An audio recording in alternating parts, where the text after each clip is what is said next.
बिस्मिल्लाहिर्रहमानिर्रहीम अस्सलाम वालेकुम। आप देख रहे हैं शहज़ाद मलिक एक्सक्लूसिव। मैं हूं शहज़ाद मलिक और आज के प्रोग्राम में आप सबको खुशामदीद कहता हूं। नाज़रीन, पिछले प्रोग्राम में मैंने आपको बताया था कि सोशल मीडिया के इस्तेमाल से फ़ेसबुक, ट्विटर, इंस्टाग्राम, स्नैपचैट, ये जितनी साइट्स हैं, इनके इस्तेमाल से हम कितने गैर महफूज हो चुके हैं और हमारे लुटने के और हमारे जो बाकी मामलात हैं उनके एक्सपोज होने के कितने परसेंट चांसेस हैं और हम किस तरह दूसरों के हाथों में खेल रहे हैं, ये मैंने आपको पिछले प्रोग्राम में बताया था। और आपको मैंने एक फ़्रॉड का जिक्र किया था कि किस तरीके से लोगों को फ़ेसबुक के ज़रिए ट्रैप किया जा रहा है, किस तरीके से लोग अपनी जमा पूंजी से महरूम हो रहे हैं। अब मैं आपको एक नया तरीका वारदात, वाइट कलर जो फ्रॉड है जो लोग कर रहे हैं, ख़ासकर जो बाहर लोग बैठ के कर रहे हैं या पाकिस्तान में लोग एक दूसरे के साथ कर रहे हैं, उसका मैं आपको तरीका वारदात बताऊंगा कि किस तरीके से आप ट्रैप हो रहे हैं। जैसे आज मुझे एक ट्विटर पे एक अमेरिकन लेडी के नाम से एक मैसेज आया और उसने कहा जी थैंक्स फॉर एडिंग मी, और मैं अमेरिकन आर्मी से रिटायर्ड लेडी हूँ और मेरे पास काफ़ी सारे पैसे पड़े हुए हैं, डॉलर्स उसने अमाउंट भी लिखी हुई है कितने डॉलर्स मेरे पास पड़े हुए हैं, and I want to friendship with you, यानी कि मैं आपसे दोस्ती करना चाहती हूँ। अब ये सिलसिला आगे कैसे शुरू होता है। FIA ने जो इस तरह के फ्रॉड में मुलविस पकड़ा, जो शख्स जो लेडी पकड़ी, वो मैं आपके सामने रखता हूँ, वो सारी चीज़ें मेरे पास मौजूद हैं। हुआ ये कि इसी तरह जिस तरह मुझे मैसेज आया, इस तरह बेशुमार लोगों को डेली मैसेज आ रहे होते हैं और इसमें कितने लोग लुट चुके हैं वो मैं आपको बताता हूँ। इसी तरह आपको एक मैसेज आएगा और वो कहेगी कि मैं अभी रिटायर हुई हूँ 45 साल की उम्र में या 42 साल की उम्र में, मेरे पास 8 से 10 लाख डॉलर पड़े हुए हैं और मैंने आपकी प्रोफाइल देखी है, माशाल्लाह you are well connected, you are फलाना फलाना, जो है उसकी एक वो तमीद बांधेगी आपके साथ।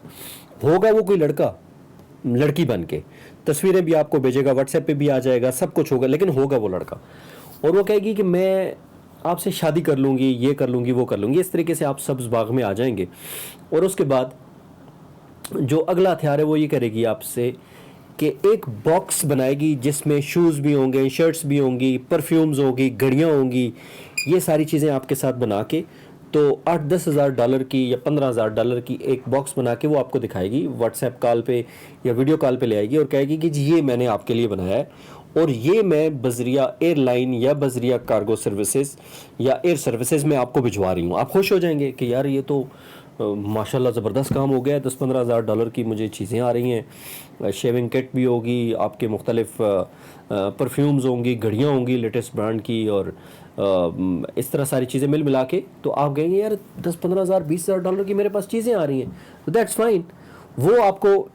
दिखा के और बोलेगी ये मैंने लिंक आपको भेज लिया, इसके थ्रू आप ट्रैक करेंगे। जो ही आप उस लिंक पे जाएंगे जो आपको भेजेगी, एक साइट खुलेगी जिस पे वो आपको कहेगा कि आपका ये पार्सल फ़लाँ डेट को, जो आप उसको शहर बताएंगे कि जैसे मैं कराची में हूँ, इस्लामाबाद में हूँ, लाहौर में हूँ, तो अगर आपने इस्लामाबाद का बताया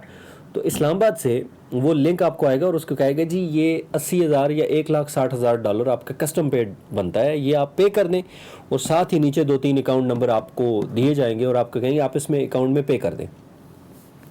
इस वक्त तक तो आप इसको बिल्कुल सच मान रहे होंगे और आप कहेंगे कि जी ठीक है, इतना बड़ा पार्सल आया, 15-20 हज़ार डॉलर की चीज़ें मुझे अगर किसी ने भेजी हैं तो उस पर लाख सवा लाख रुपए जो देना तो बनता है, कोई इशू नहीं है, मैं आप दे भी देंगे। जब आप ये पैसे पे कर देंगे तो उसके बाद आपको एक नया पैगाम आएगा, एक कॉल आएगी आपको इधर ही पाकिस्तान के नंबर से, जोंग, मोबलिंग या किसी भी सेलुलर नेटवर्क से आपको कॉल आएगी और आपको कहा जाएगा कि आप ने जो कस्टम पे किया है अभी, क्योंकि इस पार्सल के अंदर डॉलर में है, और इस दौरान वो आपको कहेगी कि जी मेरे पास 5,000 या 10,000 डॉलर पड़े हुए थे तो वो भी इस बॉक्स के अंदर मैंने डाल दिए। आप और लालच में आ जाएंगे। वो कस्टम का नुमाइंदा जो होगा पाकिस्तान से, वो आपको कहेगा कि इसमें क्योंकि डॉलर है, हमने कस्टम वाला नुमाइंदा बन के वो आपसे बात करेगा, वो कहेगा इसमें डॉलर है और हमने इसको स्कैन किया है और स्कैन के अंदर इसमें डॉलर आए, अब हम या खोल के डॉलर निकाल के उसको यानी कि हम जब्त कर देंगे, या दूसरा तरीका ये है कि यूनाइटेड नेशन का एक क्लियरेंस लेटर इसके साथ लगता है, उसके लिए आप हमें 40,000 या 50,000 वो आपको एक नई डिमांड करेगा कि आप भेज दें। ठीक है, आप फिर लालच में आके वो भेज देंगे और उस दौरान वो आपको फोटोशॉप करके, क्योंकि वो जो क्लियरेंस सर्टिफिकेट होता है उसका बेसिक फॉर्मेट उनके पास होता है, वो उस फॉर्मेट में आपका नाम, एड्रेस वगैरह लेके आपको व्हाट्सएप कर देगा, आप और जाए। इसके बाद एक नई गेम शुरू हो जाएगी। आपको कहा जाएगा कि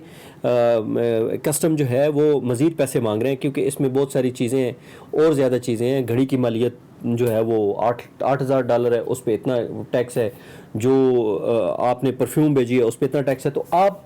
एक एक स्टेप से निकलेंगे, दूसरे में फंसते जाएंगे, होगा कुछ भी नहीं, ये चीज़ें एग्जिस्ट नहीं करेंगी। ना ही आपको किसी ने कोई चीज़ भेजनी है, ना ही कस्टम वाला को नुमाइंदा होता है, वो जैली लोग होते हैं। आप सुन के हैरान रह जाएंगे कि इस्लामाबाद का एक ऐसा शख्स भी है जिसको एक घड़ी इसी तरह उसको ट्रैप किया गया कि हमने $9.5 लाख की आपको एक घड़ी गिफ्ट बेची है। अब $9.5 लाख की घड़ी, आप अगर जब आपके कानों में आवाज़ आएगी तो आप हिल के रह जाएंगे। $9.5 लाख ज़िंदगी में किसी ने नहीं कमाने, आप उस पर। तो इस्लामाबाद का एक ऐसा मासूम शहरी है जो करोड़पति है, लेकिन उसने 1 करोड़ रुपया यहाँ पे कस्टम की मद में इसी तरह डिफरेंट अकाउंट्स में भेज दिया, कस्टम की मद में।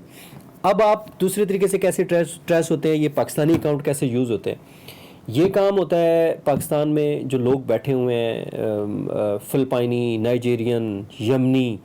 सूडानी, ये लोग जो बैठे होते हैं, ये मुख्तलिफ जब टैक्सीज़ में और सर्विसेज में जब आप जाते हैं किधर उधर, तो ये लोगों के साथ दोस्ती करते हैं। और लोगों को कहते हैं हम तो बड़े अमीर लोग हैं, लेकिन क्योंकि हम खारजी हैं तो इसलिए हमारा अकाउंट नहीं खुलता, तो आप हमें अपना अकाउंट दे दें। तो ये 5% 10% पे मुख्तलिफ अकाउंट लोगों से ले लेते हैं। और जिस वक्त ये पैसे ट्रांसफ़र होके, आप ज़ाहिर है उनको जिस वक्त स्लिप भेजते हैं तो वो स्लिप उनको दिखा के तो 5% 10% उधर ही छोड़ के जो अकाउंट होल्डर होता है उसको दे के बाकी पैसे ये निकाल लेते हैं। तो इस तरह ये ग्रुप्स बने हुए हैं पिंडी और इस्लामाबाद में। ये ग्रुप्स हैं जो आपसे अकाउंट मांगेंगे, चीज़ें मांगेंगे, और आप पैसे विड्रॉ करके अगर लाख आया है तो 5,000 या 10,000 आपको छोड़ के तो बाकी 90,000 आपसे लेना। FIA के उस ग्रुप को भी FIA ने पकड़ा है। 3-4 लोग पिंडी में बैठे हुए थे, 3-4 लोग इस्लामाबाद में बैठे हुए थे,